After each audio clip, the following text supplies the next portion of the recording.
Sidee ayay ku dhacday dhul yar oo ku yaala Bariga Dhexe uu u noqday mid ka mid ah meelaha ugu muranka badan dunida? Maxaa ka dhigay Israa'iil iyo Falastiin meel ay ku kulmaan taariikh, diin, siyaasad, dagaal, iyo rajo nabadeed muddo ka badan qarni? Dhulkan wuxuu ahaa goob ay ku kulmeen sheekooyin kala duwan. Waxaa ka dhacay hijrooyin, dagaallo, kacdoono, heshiisyo, iyo isku dayo badan oo lagu doonayay in xal waara lagu helo. Taxaneheenan waxaan ku soo marnay safar dheer laga soo bilaabo taariikhdii Yahuudda, dhalashadii Sahyuuniyadda, aasaaskii Israa'iil, dagaaladii waaweynaa, ilaa sida Israa'iil u noqotay quwad dhinaca militariga, tiknoolajiyadda, iyo dhaqaalaha. Maanta waxaan ku soo gabagabeynaynaa safarkeena annagoo eegayna xaaladda hadda ka jirta Gaza, daanta galbeed, dagaalada casriga ah, muranada siyaasadeed, iyo su'aasha ugu weyn ee mustaqbalka. Waa qaybteennii toddobaad ee ugu dambeysay taxanaheena aynu kaga hadlaynay taariikhda Yahuudda.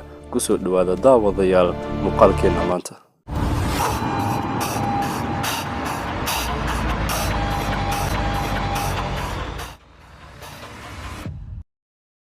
Khilaafka Israa'iil iyo Falastiin ma ahan oo keliya dagaal u dhexeeya laba dhinac, waa arrin ay ku jiraan xasuuso taariikhi ah, aqoonsi qaran, amni, dhul, iyo mustaqbal malaayiin qof. Markii la asaasay Israa'iil sanadkii 1948 waxaa bilowday marxalad cusub oo Bariga Dhexe ah. Qaar badan oo Yahuuday waxay u arkeen inay ahayd meel ay ka heleen maamul iyaga u gooni ah iyo ammaan kadib taariikh dheer oo cadaadis ah iyo khilaafyo iyo kala firdhin. Dhanka kale, Falastiiniyiin badan waxay la kulmeen barakac iyo guryahoodii ay ka qaxeen iyo dhul ay sheegteen inay iyagu leeyihiin. Dhacdadaasi waxay Falastiin ku magacaabeen Nakba, oo macnaheedu yahay masiibo. Kadib waxaa yimid dagaallo kale, gaar ahaan dagaalkii 1967 kaas oo Israa'iil ku qabsatay dhulal ay ka mid yihiin daanta galbeed, Gaza, iyo bariga Qudus. Tan iyo markaas, mustaqbalka dhulkaas wuxuu noqday xudunta khilaafka. Si aan u fahanno maanta, waa inaan dib u eegnaa labada deegaan ee ugu muhiimsan, Gaza iyo daanta galbeed. Gaza iyo daanta galbeed waa laba deegaan ee ugu waaweyn ee ay leeyihiin Falastiiniyiintu, laakiin xaaladooda iyo taariikhdoodu way kala duwan yihiin.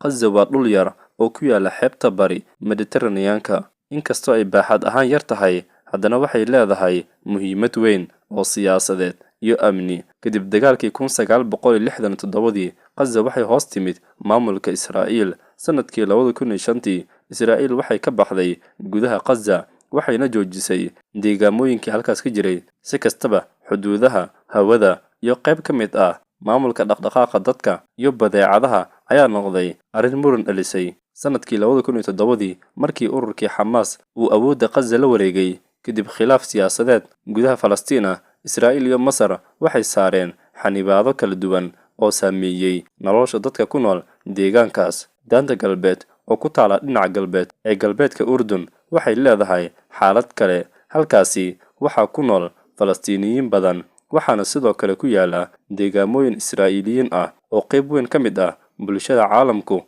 ay u arkaan kuwo sharci darro ah marka la eego sharciga caalamiga ah, halka Israa'iil ay leedahay aragti kale oo ku saabsan arrintaas. Maamulka Falastiin wuxuu ka howlgalaa qaybo ka mid ah daanta galbeed, laakiin awooddiisu way xadidan tahay. Labada deegaan waxay noqdeen bartilmaamaha khilaafka sababtoo ah waxay ku xiran yihiin su'aasha ugu weyn: yaa maamulaya dhulka? Sidee loo xaqiijinayaa amniga labada dhinac? Iyo sidee loo heli karaa dowlad Falastiiniyiin ah? Dadka ku nool labada deegaan waxay la kulmaan caqabado kala duwan: dhaqaale xumo, xanibaado dhaqdhaqaaq, cabsi amni, iyo saameynta colaadaha soo noqnoqday. Laakiin si loo fahmo dagaalada maanta, waa inaan eegnaa sida uu dagaalku isku beddelay.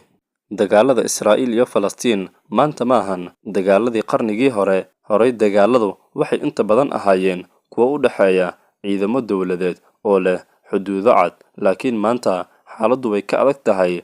Waxaa jira ciidamo Israa'iil oo leh awood militari oo casri ah, diyaarado, nidaamyo difaac gantaal, iyo tiknoolajiyad horumarsan. Dhanka kale, koox hubaysan ee Falastiiniyiin ah waxay adeegsadaan habab kala duwan sida gantaalo, dagaal dhulka ah, iyo xeelado aan la mid ahayn dagaalada caadiga ah.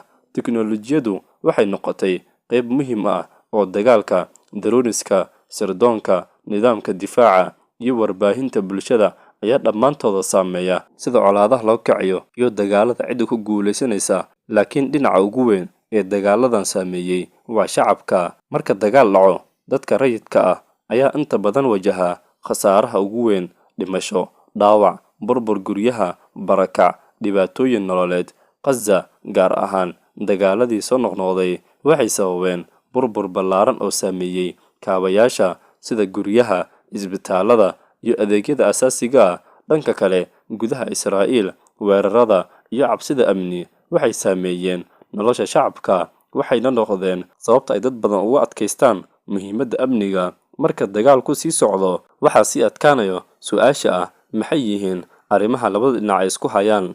Khilaafka Israa'iil iyo Falastiin wuxuu leeyahay dhowr arrimood oo waaweyn oo aan weli xal loo helin. Midka ugu horeeya waa xuduudaha. Falastiiniyiin badan waxay doonayaan dowlad ku salaysan dhulka daanta galbeed, Gaza iyo bariga Qudus. Israa'iiliyiin badan waxay xoogga saaraan baahida loo qabo xuduudo ammaan ah iyo ilaalinta jiritaanka Israa'iil. Arrinta labaad waa amniga. Israa'iil waxay sheegtaa in tallaabooyin amni oo muhiimay ay ka hortageen weeraro badan.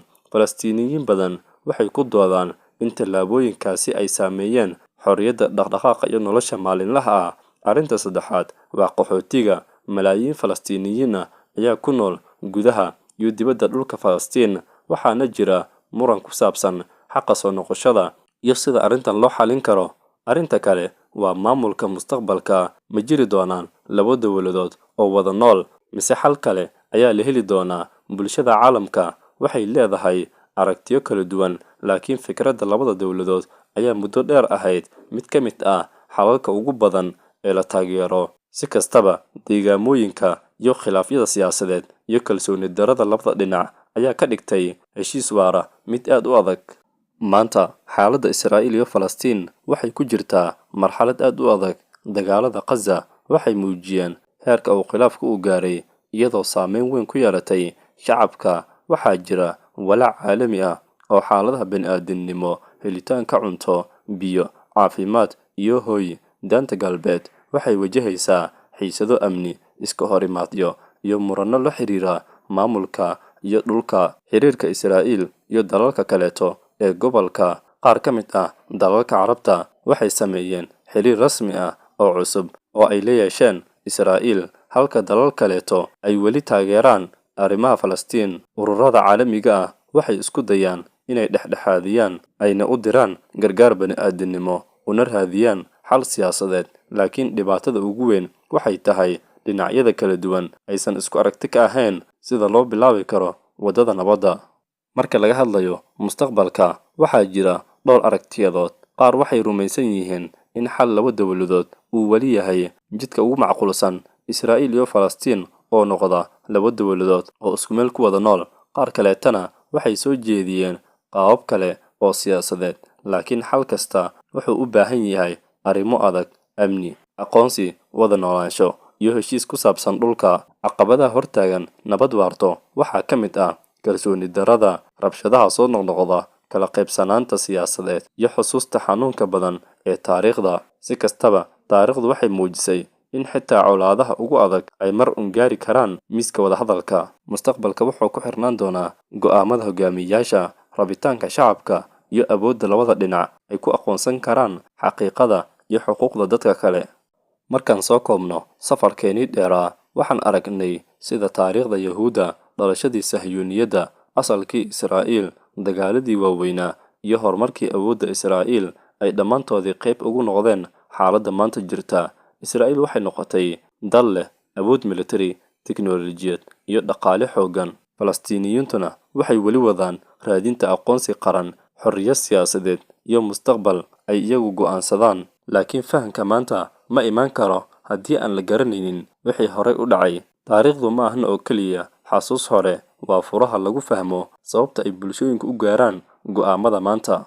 Khilaafka Israa'iil iyo Falastiin wuxuu ina barayaa in marka taariikh ay ka dhacaan cabsi, rajaba ay isku dhex galaan. Xal waara oo u baahan fahan, dulqaad iyo in la raadiyo awood ay dadka dhinacyadu ay ku wada noolaan karaan. Sababtoo ah mustaqbalka dhulkani kuma dhisna oo keliya dagaaladii hore, balse wuxuu ku xirnaan doonaa doorashooyinka maanta la sameeyo. Waxaynu halkaas kusoo gebagabaynaynaa taxanaheenu aynu ku eegaynay taariikhda Yahuudda. Haddii aad wax ka faa'iiday, inoogu reeb aragtidaada qaybta hoose ee kommentiyada. Hana iloobin inaad nagu soo biirtid aadna la wadaagtid asxaabtaada. Waxaad kaloo hoos kusoo qori kartaa waxyaabo aad jeceshahay inaynu soo gudbino. Waxaan idin leeyahay intaynu ku kulmi doonno muuqaalo kaleeto xiiso badan. waxaan idinkaga tagayaa sidaas iyo nabadgelyo. Wassalaamu calaykum waraxmatullaahi wabarakaatuh.